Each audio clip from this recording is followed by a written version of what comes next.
नहमदुहु व नुसल्ली अला रसूलिहिल करीम अम्मा बाद फ़अऊज़ु बिल्लाहि मिनश शैतानिर रजीम बिस्मिल्लाहिर्रहमानिर्रहीम। अज़ीज़ दोस्तों अस्सलाम वालेकुम। आप सबको कुरान क्लास में खुशामदीद कहता हूँ। खुदाए मेहरबान का एक बार फिर से शुक्रगुज़ार हूँ कि अल्लाह ताला ने मुझे इसकी कुरान पाक का मुताला करने का मौका दिया और आप लोगों के दरमियान बैठ के इसको शेयर करने की कोशिश करूँगा। जो कुछ सीखा है अल्लाह ताला इसमें हमें बरकतें अता फरमाए और जो कमियाँ कोताहियाँ रह गई अल्लाह ताला मज़ीद हमारी हिदायत हिदायत का रास्ता भी आसान कर दे और हमारे लिए कुरान का पढ़ना भी आसान कर दे। और इसको बयान करते हुए कोई गलती कोताही हो जाए और आप अहबाब इससे बेहतर कुछ समझें तो आप अपनी फीडबैक भी दे सकते हैं, क्योंकि बारहा तौर पे हमारे दोस्त भी कह चुके थे, तैमूर भाई भी, शेख साहब भी, हम एक तालिब इल्म की हैसियत से कुरान पाक का मुताला कर रहे हैं और इस सफ़र को जारी रखे हुए हैं कि अल्लाह ताला मरते दम तक जो है ना ये सफ़र हमारे से ना खींचे। बिना ताख़ीर के मैं आज के लेक्चर का आगाज़ करूँगा। सूरत लैल के ऊपर आज हम थोड़ी सी गुफ्तगू करेंगे। तो इसका जो नाम है सूरत लैल, वो पहले ही लफ्ज़ वल्लैल से लिया गया। अब ज़माना नज़ूल जो है इसका जो मज़मून है वो सूरज शम्स से बहुत रिज़ेम्बल करता है, रिलेटेबल है और ये दोनों सूरतें एक दूसरे की तफसीर महसूस होती हैं और कहीं न कहीं ये मज़मून थोड़ा-सा जो सूरत वल्लैल का इंफ़ितार से भी मिलता है, क्योंकि आखिरत की भी उसमें आखिरी जो 10 आयतें हैं उसका ग्लिम्प्स आता है 10 आखिरी जो आयतों में है। अब इसका जो मौज़ू है, इसका जो मौज़ू है ज़िंदगी के 2 मुख्तलिफ रास्तों का फ़र्क, इनके अंजाम और नताइज को बयान करता है। और यहाँ पे पहले जो 11 आयत है इसमें अल्लाह ताला ने 2 ग्रोहों, इंसानों के 2 ग्रोह या 2 ग्रुप्स का बारे में बताया है और फिर उनकी डिफरेंट कैरेक्टरिस्टिक जो है वो इस दुनिया में बताई है, वो किस तरह की होंगी और ये कहा है कि इंसान की कोशिश के अकॉर्डिंगली उसको आउटपुट्स मिलेंगे, उसको रिवार्ड मिलेंगे। जो वो सही करेगा, हर बंदे की सही या कोशिश के मुताबिक उसको रिवार्ड दिया जाएगा। और आखिरी 10 आयत में बताया गया दूसरे समय कि ये बयान किया गया कि अल्लाह ने दुनिया एक इम्तिहानगाह बनाई है और इंसान को बेखबर नहीं छोड़ा, बल्कि उसने ये बता दिया कि इसका ज़िम्मा उसने अपने आप के लिए ले ली है और ज़िंदगी के मुख्तलिफ रास्तों में सीधा रास्ता कौन सा है इसे ये कहने की ज़रूरत नहीं है। उसने अपने नबी, पैगम्बर और सल्लल्लाहु और इसके अलावा पैगाम भेजने के लिए होली बुक्स भेजी हैं ताकि इंसान भटक मत जाए। मतलब इंसान की ज़िम्मेदारी अल्लाह ताला ने खुद ले ली है। अभी इंसान की अपनी चॉइस है, क्योंकि ह्यूमन्स आर फ्री ऑफ इस चॉइस के वो कौन सा रास्ता अडॉप्ट करते हैं। तो मैं थोड़ी-सी इसकी आयत पढ़ लेता हूँ, उसका तर्जुमा भी उसको थोड़ा-सा बयान करेंगे तफ़सीली। बिस्मिल्लाहिर्रहमानिर्रहीम। वल्लैलि इज़ा यग़शा वन्नहारी इज़ा तजल्ला वमा खलक़ज़ ज़करा वल उन्सा इन्ना सअयकुम लशत्ता फअम्मा मन अअता वत्तक़ा वसद्दक़ा बिल हुस्ना फसनुयस्सिरुहु लिल युस्रा व अम्मा मन बख़िला वस्तग़ना वकज़्ज़ब बिल हुस्ना फसनुयस्सिरुहु लिल उसरा वमा युग़नी अन्हु मालुहु इज़ा तरद्दा इन्ना अलैना लल हुदा व इन्ना लना लल आखिरति वल ऊला फ़अन्ज़रतुकुम नारन तलज़्ज़ा ला यस्लहा इल्लल अशक़ा अल्लज़ी कज़्ज़ब व तवल्ला वसयुजन्नबुहुल अतक़ा अल्लज़ी यु'ती मालहु यतज़क्का वमा लिअहदिन इंदहु मिन निअमतिन तुज्ज़ा इल्ला इब्तिगाअ वज्हि रब्बिहिल अअला वलसौफ़ा यर्ज़ा। मैं इसका तर्जुमा पढ़ लेता हूँ जी। कि कसम है रात की जब वो छा जाए और दिन की जब वो रोशन हो जाए, और उस जात की, मतलब उस जात की भी कसम कि जिसने नर और मादा पैदा किए। दर हकीकत तुम लोगों की कोशिशें मुख्तलिफ किस्म की हैं। तो जिसने राह खुदा में माल दिया और नाफरमानी से परहेज किया और भलाई को सच माना, इसको हम आसान रास्ते के लिए सहूलत देंगे। फसानुयस्सिरुहु लिल युस्रा। और जिसने बुखल किया, अपने खुदा से बेनियाजी बरती, भलाई को झुटलाया, इसको हम सख्त रास्ते के लिए सहूलत देंगे और उसका माल आखिर उसके किसी काम ना आएगा जब तक कि वो हलाक हो जाए। आखिर में कहा गया कि बेशक रास्ता बताना हमारी जिम्मा है और दर हकीकत आखिरत और दुनिया दोनों के मालिक हम ही हैं। बस मैंने तुमको खबरदार किया है भड़कती हुई आग से, उसमें नहीं झुलसेगा हम मगर वो इंतहाई बदबख्त जिसने झुटलाया और मुंह फेरा। उससे दूर रखा जाएगा वो निहायत परहेजगार जो पाकीज़ा होने की खातिर अपना माल देता है। इस पर किसी का कोई एहसान नहीं है जिसका बदला उसे देना हो।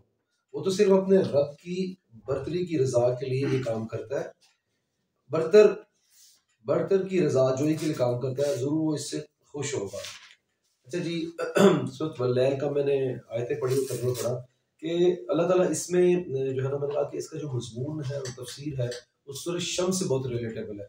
अब यहाँ पे जो शुरू में अल्लाह ताला ने कस्में खाई हैं, एक तो रात की कसम और दिन की कसम। पहले भी हम लोग बहुत सारी सूरतों को मुताला कर चुके हैं कि अल्लाह ताला का एक तरीका है इस कुरान पाक को, जो होली बुक को उतारा था, तो जिस ज़माने में उतारा गया था कुरान पाक अरब के ज़माने में, वहाँ एक ट्रेंड था कि ट्राइबल एरियाज़ में किसी भी बात पे ज़ोर डालने के लिए, एम्फसाइज़ करने के लिए अल्लाह ताला उन्हीं का तरीका इख्तियार करते थे, वो लोग इस तरह कस्में खाते हैं।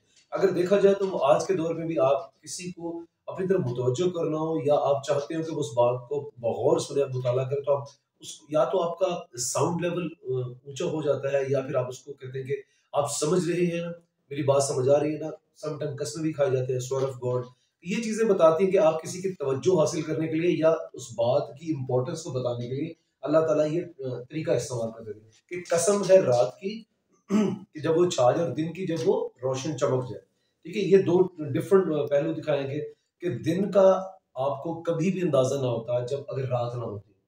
रात होने से आपको दिन की खसूसियात का, हैसियत का अंदाज़ा होता है, और रात का आपको कभी भी कदर ना होती जब दिन का उजाला ना हो।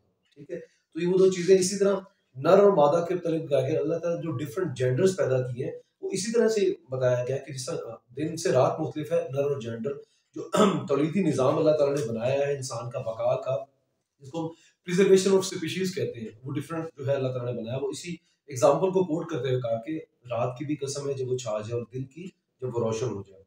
अब यहाँ पे अगली अगली जिक्र ये हुआ है कि इन्ना सायाकुम लशत्ता, कि कोशिशों के लिहाज से तुम इंसान जो है ना, डिफरेंट कैटेगरीज में लाया करते हो। ऐसा नहीं है कि अगर आप दुनियावी ये जो अदवार जो गुजर रहा है, हमारी ये जो दौर गुजर रहा है, कि एक शख्स जो एक बच्चे को ले लेते हैं, हमारे बच्चे भी, हमारे बहन भाई भी, हम खुद भी उस फेज से गुजर के आए हैं, कि एग्जाम में एक बच्चा तैयारी करने के लिए स्केड्यूल बनाता है पूरे साल का, फिर लास्ट मंथ का, फिर लास्ट 15 डेज का, फिर आखिरी रात का, वो अपने घंटों को, अपने आवर्स को वो डिवाइड करता है। वो अपनी तालीम को या अपने टारगेट को, उसको अचीव करने के लिए बहुत सारी चीज़ों का सैक्रिफाइस देता है।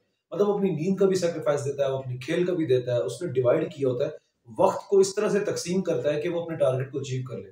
अब जब वो एक कैटेगरी में लाई करता है, और वो शख्स जिसने जिस एग्ज़ाम को पास करने के लिए बुक को सिलेक्टिव डेज़ में उठाया हो और आखिरी रात में तैयारी की हो, तो मेरे ख़्याल है अगर वो दोनों भाई ही क्यों ना हो, अगर उनका एक ही घर में रहना हो, और लोग भी देख रहे हैं, उनकी ऑब्जर्वेशन भी है, अब मार्क्स अगर वो दोनों इकट्ठे एक जैसे ले आते हैं, तो मेरे ख्याल ये इनजस्टिस है, और ये उस बंदे की तजलील है जिस बंदे ने थ्रू आउट द ईयर, या बिल्कुल अच्छे तरीके से अपने टारगेट को अचीव करने के लिए वो जो गोल सेट किए थे, फिर उनको पूरा करने के लिए उसने इनपुट्स भी डाली थी, ये उसके लिए इनजस्टिस है। फिर उसकी किसी के कह सकते हैं दिल आजारी हो सकती है। फिर वो भी शख्स मेहनत छोड़ देगा कि अगर अगर अगर तो रिजल्ट सेम ही आने हैं, तो फिर मेहनत करने का कोई जरूरत नहीं। तो अल्लाह ताला ने इसको कुरान पाक में बता दिया कि इंसान कोशिशों के एतबार से मैंने मुख्तलिफ कैटेगरी में उसको उनको ठहराना है, कि मेरे लिहाज से अल्लाह ताला के नज़दीक ये अल्लाह ताला की कैटेगरीज है, कि तुम कोशिशों के एतबार से मेरे लिहाज से डिफरेंट कैटेगरीज में लाई करोगे। और फिर अल्लाह ताला ने कहा कि मैंने तुम लोगों को 2 ग्रुप्स में डिवाइड कर दिया, और सूरत नज्म में भी आता है कि नहीं है इंसान के लिए सिवाय इसके कि जिसके लिए उसने मेहनत की। मेहनत जितनी की है ना, उतना ही तुम्हें मिलेगा। ये सूरत नज्म में भी आ चुका है कि नहीं है इंसान के लिए सिवाय उसके जिसकी उसने मेहनत की है। अब ये इंसान को रेस्ट एश्योर होना चाहिए कि डे ऑफ जब जजमेंट आएगा, इस दुनिया में इंसान को जो भेजा गया था, उसके लिए प्रॉफिट्स भेजे गए थे, मैसेंजर्स भेजे गए थे, वो सारी होली बुक्स हैं, और फिर नबी मेहरबान की ज़ात हम सल्लल्लाहु अलैहि वसल्लम जो उम्मती बने हैं, तो ये कंप्लीट कोड ऑफ कंडक्ट जो लाइफ का लेके हमारा ये कुरान पाक ही आया है, जिसका जिम्मा अल्लाह ताला ने नहीं है, जैसे कि इसमें आगे बयान किया गया है कि मैंने तुम्हें इम्तिहान गाह में ऐसे बेयार मददगार नहीं भेज दिया, मैंने आपके लिए ये बुक भेजी है, आखिरी नबी भेजा है। तो आपको यकीन होना चाहिए कि आप जो कोशिशें करोगे, जो अल्लाह ताला के रास्ते को समझेंगे, उसके पैगाम को, तौहीद को, रिसालत को, तो उनके लिए रेस्ट एश्योर होना चाहिए कि आपको क़यामत में डे ऑफ जजमेंट पे अल्लाह ताला रिवार्ड देंगे। कुरान करीम जो है हिकमत के अजीम तरीन पहलू को बयान करता है। अब यहाँ पे जो इस सूरत से हमें जो पता लगता है ना, जो मुताला करने से मुझे समझ आया, और डॉक्टर को सुन रहा था, इट वाज लाइक कि एक्चुअली ये सूरत जो है ना, एक ही कोर्स को, मजमून को बयान करी, वो ये है कि मर्तबा सिद्दीकीन हम कैसे हासिल कर सकते हैं, मर्तबा सिद्दीकीन। और ये कहा गया है कि हजरत गफ्फार रहमतुल्लाह कहते हैं कि ये मालूम ही होता है कि, और इमाम राजी ने भी इसको नकल किया है, ये सूरत जो है ना, यूं फील होता है कि ये हजरत अबू बकर सिद्दीक की उसमें उतारी गई है, शान में उतारी गई है, उसी का शान नजूल है। क्योंकि हजरत अबू बकर सिद्दीक की आप लाइफ का मुताला करके देखें, तो वो बहुत मालदार आदमी थे। डॉक्टर बता रहे थे कि दुनियावी एतबार से देखा जाए तो अल्लाह ताला ने हज़रत अबू बकर सिद्दीक को बहुत मालदार इंसान बनाया था, और वो ट्राइबल एरियाज़ में उनको हैसियत हासिल थी कि कत्ल के जो मुकदमे होते थे, उनकी जो सज़ाएँ होती थी, वो कितनी किस नौइयत की होंगी, वो डिफ़ाइन वो करते होते थे। मतलब इस किस्म की उनकी शान थी, वो माल था। और नबी मेहरबान सल्लल्लाहु अलैहि वसल्लम, क्योंकि उनकी जो शादी हुई थी, क्योंकि वो अल्लाह ताला की तरफ से उनको हर चीज़ हासिल ज़रूर थी, लेकिन एक इम्तिहान था, या दुनियावी जो अल्लाह ताला की उनके रास्ते की जो कठिन हमें नज़र आती है, वो एक्चुअली उनकी कठिन नहीं थी, वो हमारे लिए एक सबक था। मतलब आप रहमतुल आलमीन हैं, आप हर चीज़, आपको अल्लाह ताला ने हर चीज़ अता की हुई है, लेकिन वो जो दुनियावी मंज़र पेश किया गया कि नबी ने जो फाके भी काटे हैं और नबी ने जो सब्र भी किया है, फिर आपकी जो शादी एक मालदार खातून हज़रत खदीजा से होती है। तो मतलब आपका जो अटैच हुई है, आपकी जो ज़ात हज़रत खदीजा के साथ अटैच हुई। हज़रत अबू बकर सिद्दीक जो वो बाय सेल्फ जो है एक दुनियावी मालदार आदमी थे, लेकिन नबी की जब दावत आती है तो वो उससे इनकार नहीं करते। आप वो पहले शख्स हैं, मतलब इतना मर्तबा होने के बावजूद, अगर किसी के पास दुनियावी इतना मर्तबा हो ना, तो एक गरूर तकब्बुर उसकी चीज़ आ जाती है। तो सूरत कहते हैं कि वल्लैल जो है, ये जो शान नज़ूल है, हज़रत अबू बकर सिद्दीक की बयान की गई, और यहाँ से जो हमें सबक मिलता है, जिन दो ग्रोहों का जिक्र करके अल्लाह ताला ने समझाने की कोशिश की है कि भाई तुम मुसलमान सिद्दीकीन का दर्जा हासिल कर सकते हो। अब जो सूरत दुहा है, वो खालिस्तन जो है ना, नबी मोहम्मद सल्लल्लाहु अलैहि वसल्लम की ज़ात के लिए उतारी गई है, ठीक है। अब इंसान की जो बुलंद तरीन मकामात हैं, जो शान इंसान हासिल कर सकता है, वो सिद्दीकीन है। अब यहाँ पे ना जो दो ग्रुप्स बयान किए ना, उनके तीन मुख्तलिफ औसाफ बयान किए, उनकी करेक्टरिस्टिक बयान किए कि उनमें कौन सी क्वालिटीज़ पाई जाती हैं जिस बिना पे उनको कैटेगराइज किया जाता है। अब देखें मैं ये जिक्र कर रहा हूँ कि यहाँ पे हम सबको पता है कि अल्लाह ताला के इनाम क्या है, ठीक है। हम सूरह फातिहा भी पढ़ चुके हैं, जब हम दुआ करते हैं कि इहदिना सिरातल मुस्तकीम सिरातल लज़ीना अनअमता अलैहिम गैरिल मग़दूबि अलैहिम वला ज़ालिमीन, कि अल्लाह ताला मुझे अपने इनाम याफ्ता लोगों में दाखिल करना, ना कि उन पे जिनके तरह अज़ाब हुआ। अब अल्लाह ताला के इनाम याफ्ता लोग कौन है? वो चार लोग हैं। हम सबको पता होना चाहिए कि आपके पैगंबर आ जाते हैं, उसमें शुहदा आ जाते हैं, सालिहीन और सिद्दीकीन। अब देखें जो बेस लाइन्स है ना, वो यहाँ पे थ्री है, जो तीन औसाफ है जो इंसान हासिल कर सकता है। इस सूरत के अकॉर्डिंगली आप समझे कि पैगंबरी का पेशा, नबूवत का पेशा नबी मेहरबान की ज़ात पे आके ख़त्म हो जाता है, ठीक है। आखिरी नबी मान लिया, ये हमारा ईमान भी है। अब जो शुहदा है, उनके मतलब भी इंसान को नहीं पता होता कि किस इंसान को आप यहाँ बैठे हुए डिफाइन नहीं कर सकते कि फलां शख्स को शहादत का दर्जा मिलेगा, कोई नहीं जानता। वो मुझे याद आता है अपने चाइल्डहुड मेमोरीज में, वो ड्रामा मेजर अजीज भट्टी शहीद वाला, अगर किसी ने देखा हो। मैं वो देख रहा था, उन्होंने जो उसको कैप्चर किया था उस ड्रामे को, तो 65 की जंग थी और हालत है वो जंग में। तो उस ड्रामे में एक थोड़ा सा सीन ये आता है कि आप खड़े होते हैं, दूरबीन से देख रहे होते हैं, उनके टैंक्स भी सामने होते हैं, जब शाद उससे एक दिन पहले ना, वहां पे उनकी ही फौज में कोई पामिस टाइप था एक फौजी, तो आप उनको अपना हाथ दिखाते हैं कि यार देखो दोस्त, या जिस तरह भी उसने अपना नाम लिया होगा, मुझे अब याद नहीं है, क्या मेरी हाथ की लकीरों में शहादत है, अगर किसी को याद हो तो। उस ड्रामे में उन्होंने उनसे पूछा ना, मतलब शहादत की उनको हर बंदे को ख्वाहिश होती है कि अल्लाह ताला की तरफ से राय हक में कुर्बान हो जाना बहुत बड़ी सादत है।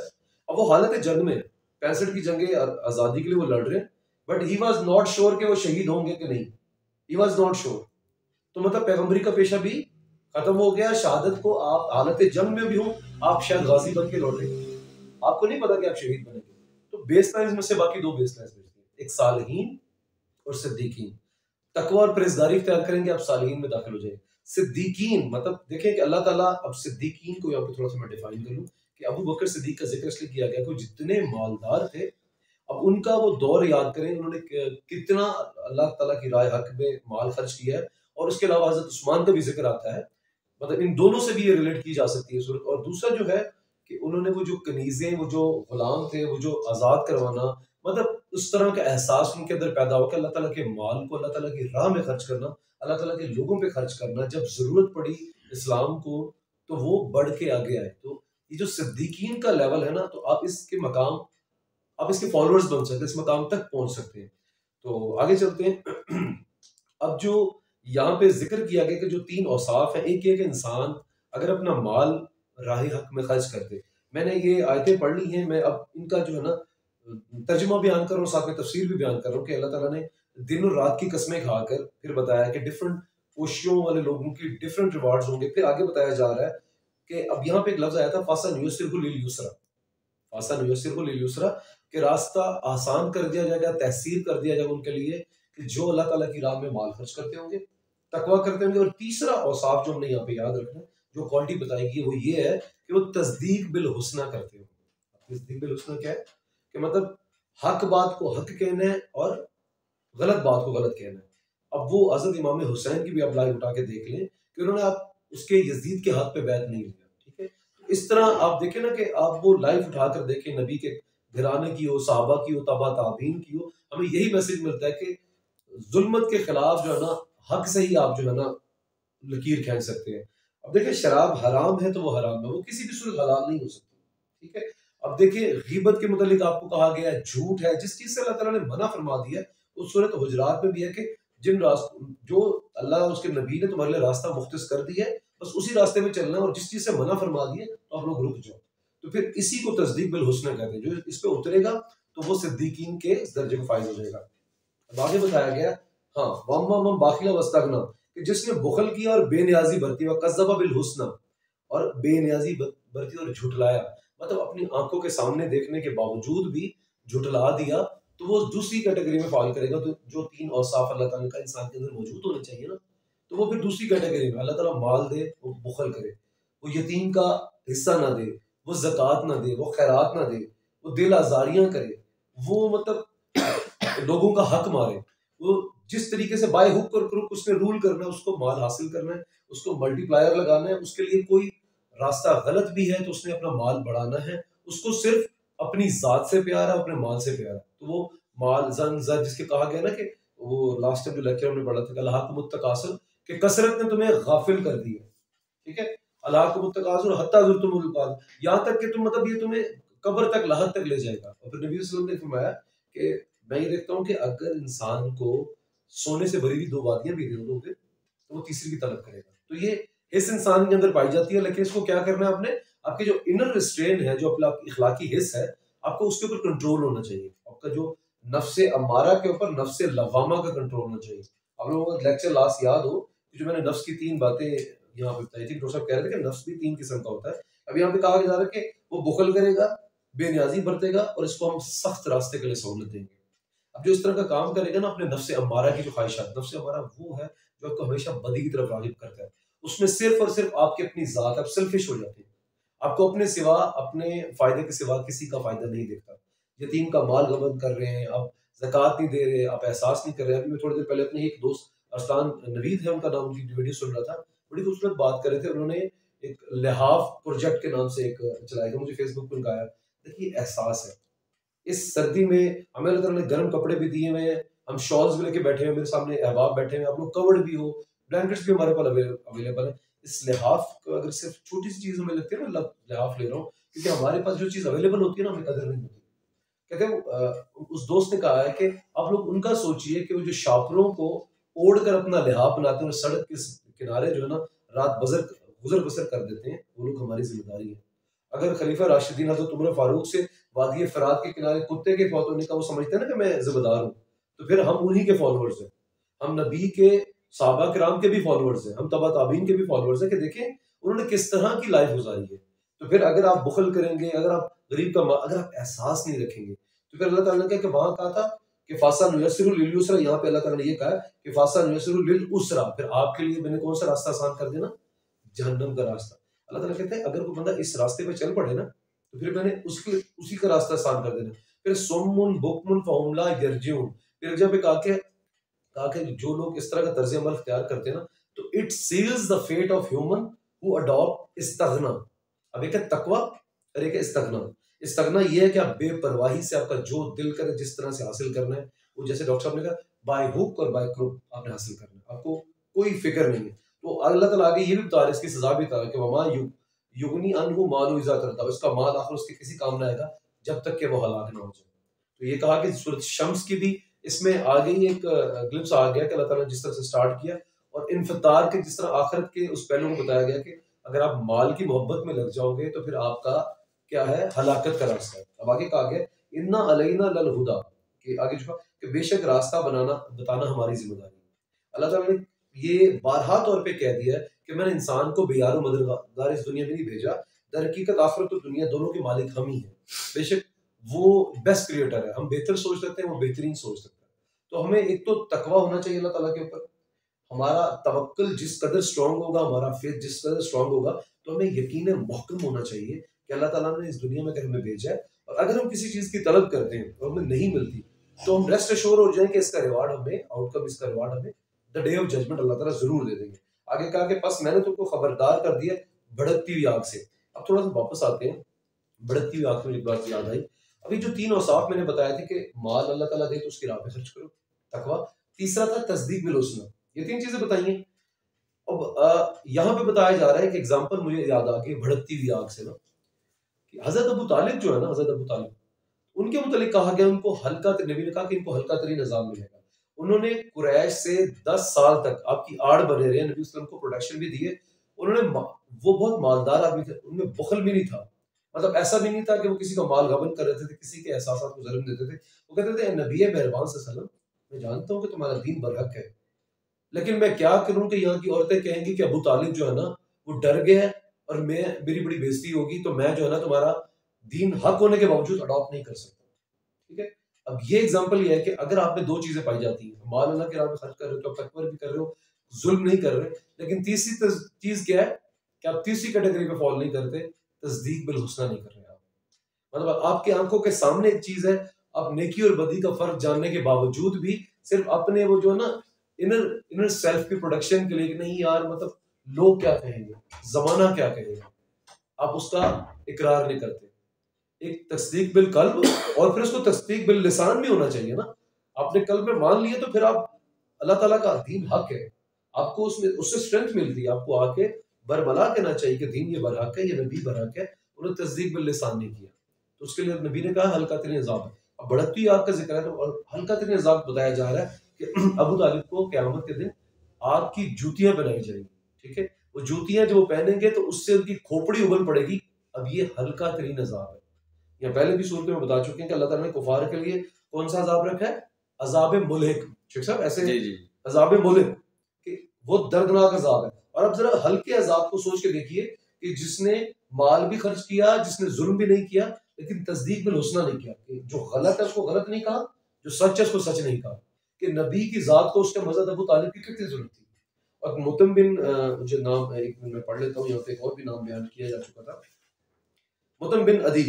इनका भी कहा गया कि इन्होंने हजरत सल्लल्लाहु अलैहि वसल्लम को प्रोडक्शन दी थी जब मक्का वापस आ रहे थे 6 बेटों के साथ ना। तो ये बड़े मालदार आदमी भी थे, और उनका ट्राइबल एरिया, अरब की जो ट्राइबल एरियाज में उनका बड़ी धाक थी। मतलब अगर ये किसी को प्रोडक्शन दे देते थे तो मक्का वालों को ये था कि जब एक बहुत स्ट्रॉन्ग आदमी आपको प्रोडक्शन दे देता तो फिर चाहे उसके जितने दुश्मन उसको हाथ नहीं लगा सकता। उन्होंने भी नबी मोहम्मद सल्लल्लाहु अलैहि वसल्लम को प्रोडक्शन भी दी है। वो आप सल्लल्लाहु अलैहि वसल्लम ने पैगाम भेजा कि मैं मक्का में वापस आना चाहता हूँ, तो आपको प्रोडक्शन भी दी है। आपने कहा कि नहीं, आप मुझे लेने के लिए आए। वो अपने 6 बेटों के साथ आया था और असले के साथ आया था, मतलब नबी की जात के लिए उन्होंने ये भी कुर्बानी दी। लेकिन क्या है, वो तस्दीक बिल हुस्ना से वो भी खाली रहे।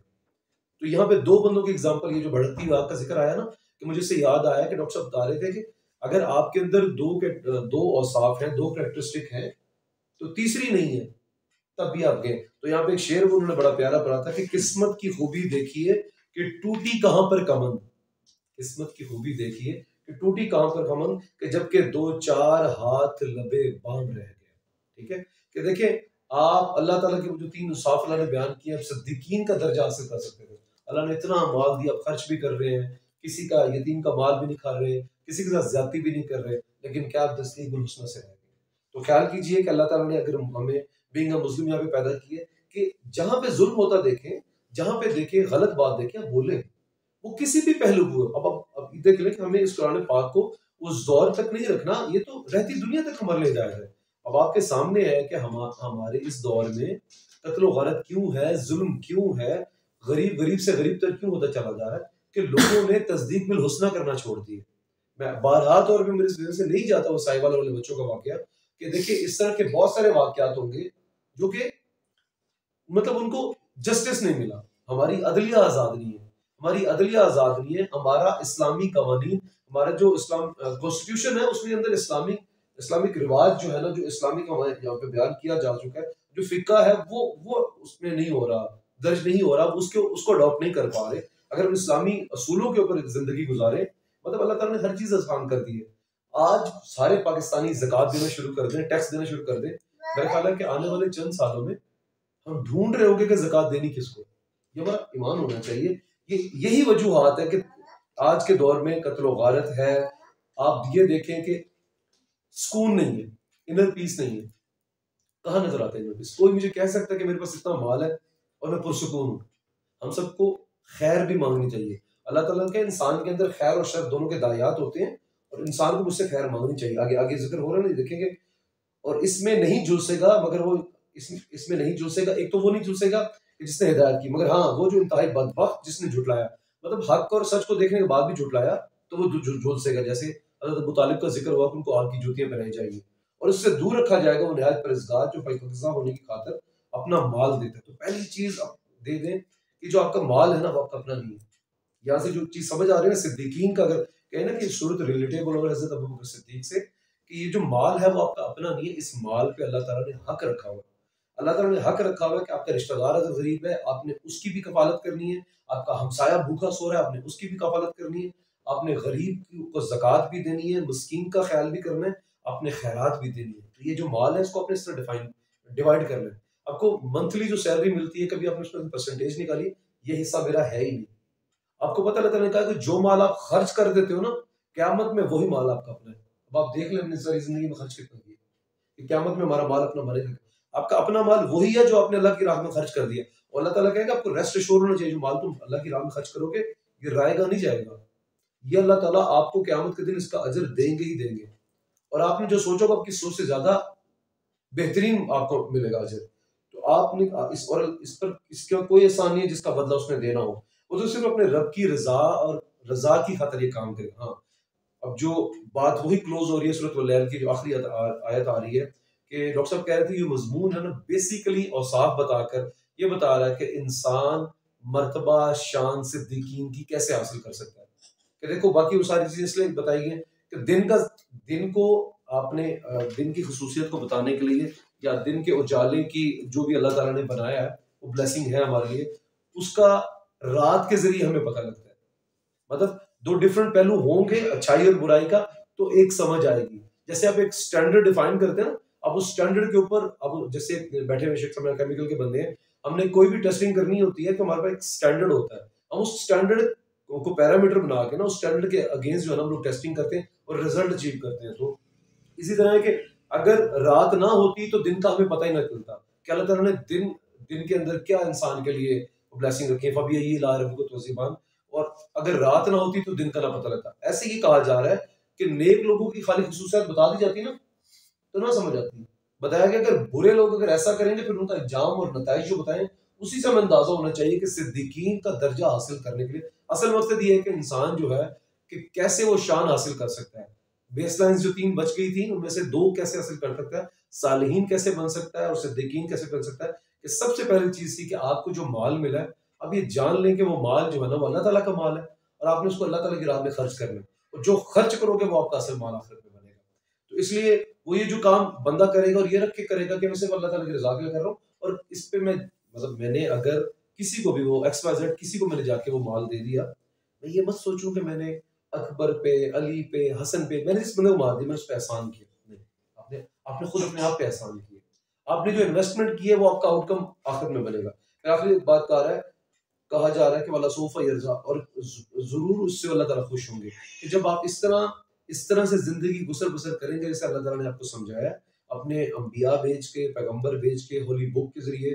और जिस तरह कहा गया है कि मुझे बार बार उसरत वाला सर याद आती है, वल असरी इन्नल इंसान लफी खुस्र, कि कसम है ज़माने असर की कि इंसान सरी खसारे में। हाँ, मा सिवाय उनके इल्लल लज़ीना आमनू व अमिलुस सालिहाति व तवासौ बिल हक़्क़ि व तवासौ बिस सब्र, सिवाय उनके जिन्होंने हक बात की तलकीन की, सब्र किया, अल्लाह ताला का माल खर्च किया। तो इस सूरत वल लैल को मैं जो है ना आखिरी 1-2 मिनट में रिवाइज कर देता हूँ कि हमें इससे अंदाजा हो जाना चाहिए कि सूरत वल लैल खुसूसी तौर पे हज़रत अबू बकर सिद्दीक की शान नुज़ूल में अता की गई थी और उनके ऊपर नाजिल हुई थी, और उनकी खसूसियात बयान की थी। वो किस दर्जे के मतलब किस तर्ज की उन्होंने जिंदगी गुजारी, किस मर्तबे के मालिक थे, और उन्होंने जिंदगी किस तरह से गुजारी, नबी के पैगाम को उन्होंने अडॉप्ट करने के बाद अपने माल को किस तरह से खर्च किया।